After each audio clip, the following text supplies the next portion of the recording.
राधे राधे दोस्तों, जय श्री कृष्ण। पुत्रदा एकादशी हिंदू धर्म में अत्यंत ही महत्वपूर्ण व्रत माना जाता है। यह व्रत संतान प्राप्ति और संतान की सुख समृद्धि के लिए अति उत्तम माना गया है। पौष मास में आने वाला यह व्रत बहुत सारे दंपतियों के जीवन में सुख समृद्धि लाने वाला होता है और साल 2025 की पहली एकादशी पुत्रदा एकादशी ही है।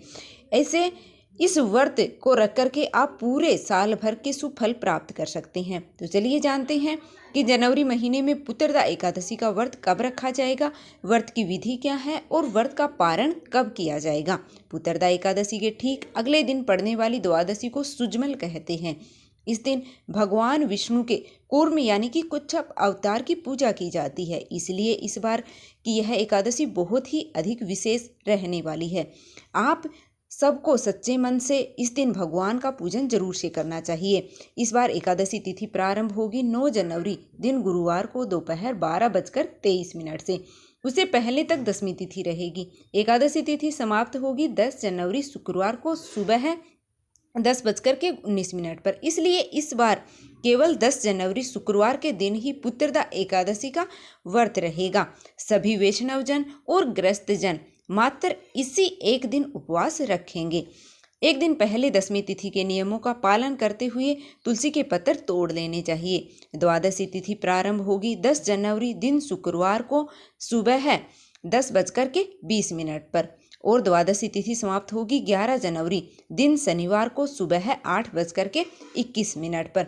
एकादशी व्रत के दिन यानी कि 10 जनवरी शुक्रवार को ब्रह्म मुहूर्त है वह सुबह 5:38 से 6:26 तक रहेगा। सूर्य उदय है वह सुबह 7:14 पर होगा और सूर्यास्त शाम को 5:54 पर होगा। प्रातःकाल की पूजा का मुहूर्त है वह 5:54 से 7:15 तक रहेगा। सायंकाल पूजा का मुहूर्त है वह शाम 5:42 से 7:15 तक रहेगा। इस बार शुभ और शुक्ल का दुर्लभ योग इस दिन बन रहा है। शुभ योग दोपहर 2:37 तक रहेगा और बाद में शुक्ल योग रहेगा।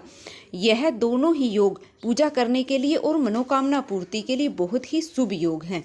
लेकिन इस बार एकादशी के दिन भद्रा लग रही है और इस बार भद्रा सुबह 7:15 से 10:19 तक रहेगी। भद्रा के समय शुभ कार्यों को करने की मनाही है, लेकिन इस बार भद्रा का वास स्वर्ग में होगा। जब भद्रा का वास स्वर्ग में होता है तो धरती पर दुखदाई नहीं होता है। आप पूजा पाठ से संबंधित कार्य कर सकते हैं। शुक्रवार के दिन राहु काल का समय है वह सुबह 10:30 बजे से 12 बजे तक रहने वाला है। अब जानते हैं 11 जनवरी के दिन शनिवार के दिन रहने वाले शुभ मुहूर्तों के बारे में। इस दिन ब्रह्म मुहूर्त है वह सुबह 5:38 से 6:26 तक रहेगा। सूर्य उदय सुबह 7:14 पर होगा और सूर्यास्त शाम को 5:55 पर होगा। प्रातःकाल पूजा का शुभ मुहूर्त है वह 5:54 से 7:15 तक रहने वाला है।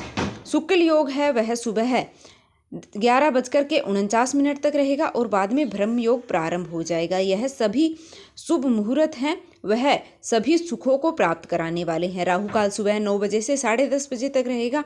अब बात करते हैं व्रत के पारण यानी कि व्रत खोलने के मुहूर्त के बारे में। 11 जनवरी दिन शनिवार को आप पुत्रदा एकादशी का व्रत खोल सकते हैं। सुबह 7:13 से लेकर के आप 8:21 के बीच में अपना व्रत है वो खोल लीजिएगा। व्रत का पारण है वो आपको शुभ मुहूर्त के अंदर अंदर ही करना चाहिए, क्योंकि इसके बाद में त्रयोदशी तिथि प्रारंभ हो जाएगी। एकादशी व्रत रखने वाले भक्तों को एक दिन पहले ही दसवीं तिथि के नियमों का पालन जरूर से करना चाहिए। दसवीं तिथि के नियमों का पालन करते हुए तुलसी के पत्ते तोड़कर रख लेने चाहिए। तुलसी जी में जल अर्पित करना चाहिए। एकादशी के दिन तुलसी जी में जल अर्पित नहीं किया जाता है। ध्यान रहे कि दसवीं के दिन किया गया भोजन है वो शुद्ध और सात्विक होना चाहिए। एकादशी के दिन सुबह गंगा जल मिले हुए जल या किसी पवित्र नदी में स्नान करने के बाद अपने पितरों को जल अर्पण करना चाहिए। जल अर्पण करने पर आप काले तिल मिलाकर के अपने पितरों का ध्यान करते हुए जल को अर्पण करें। उसके बाद में आप भगवान विष्णु की पूजा प्रारंभ कर सकते हैं। संकल्प लेकर के व्रत प्रारंभ करें। यदि व्रत नहीं भी रख रहे हैं तब भी आप इस दिन पूजा कर सकते हैं और कथा का श्रवण कर सकते हैं। व्रत रखने वाले भक्तों को विष्णु को चंदन, धूप, दीप और पूजा करने के बाद मौसमी फलों या पंचामृत का भोग है वो भगवान विष्णु को अवश्य लगाना चाहिए, जिसमें तुलसी के पत्ते जरूर से होने चाहिए। और इस दिन सारा दिन उपवास रख करके और शाम के समय यदि आप चाहें तो फलाहार कर सकते हैं। रात्रि जागरण करने से जन्म जन्मांतर के सभी पापों का नाश होता है।